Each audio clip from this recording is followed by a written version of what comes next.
রহমতুল্লাহ বারাকাতুহু। ওয়ালাইকুম আসসালাম রহমতুল্লাহ বরকাত।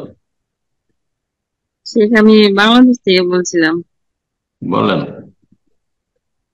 আমার প্রশ্নটা হচ্ছে যে খাবারের বিষয় আর কি। আমরা যে মানে চাল 3 দিন 4 দিন ভিজায় একটু টক করে আর কি ভাত খাই। মানে এই খাবারটা কি হালাল নাকি হারাম, এই সম্বন্ধে একটু জানালে উপকৃত হতো। কি খাবার বলছেন? চালটা একটু ভিজাইয়া মানে টক করে তারপরে কাজির ভাতের মতো ডাইলা খাই আর কি। ও, মানে ভিজিয়ে রেখে দীর্ঘ সময়? হ্যাঁ, কতদিন? হ্যাঁ, কয়েক হ্যাঁ। ঘন্টা না কয়েকদিন?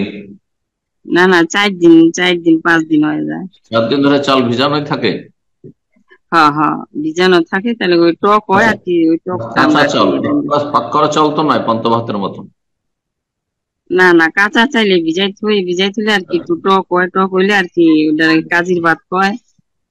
মানে ওইটা টক টক খাওয়াটা কি হয় হালাল নাকি? টক হয় কিন্তু নেশা আসে তাতে? না, না, না, না, একটু আর কি মদের স্বাদ যদি লাগে আর কি। মদের যদি নেশা আসে তাহলে হারাম। আর যদি নেশা পর্যন্ত না পৌঁছে, ফেনা ফেনা হয়ে গেছে, আর তারপরে তাতে মদের নেশা চলে এসছে, যদি এটা বোঝা যায়, তাহলে তখন হারাম হয়ে যাবে, মদ খাওয়া হবে। জি। কারণ মদ এইভাবেই তৈরি করা হয়, দীর্ঘ সময় ধরে পচিয়ে রেখে।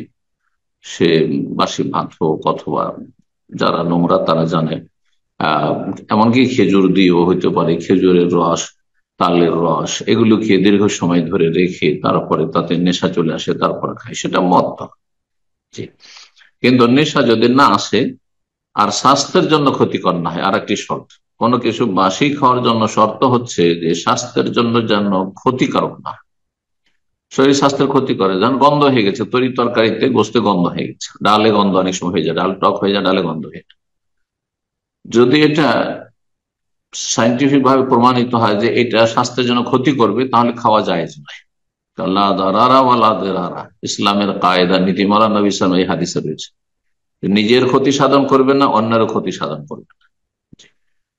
তো যদি ক্ষতিও না থাকে আর নেশাও না থাকে, তাহলে জায়েজ বাসি খাওয়া যায়, এটা ভিজিয়ে রেখে হোক অথবা অন্যভাবে হোক।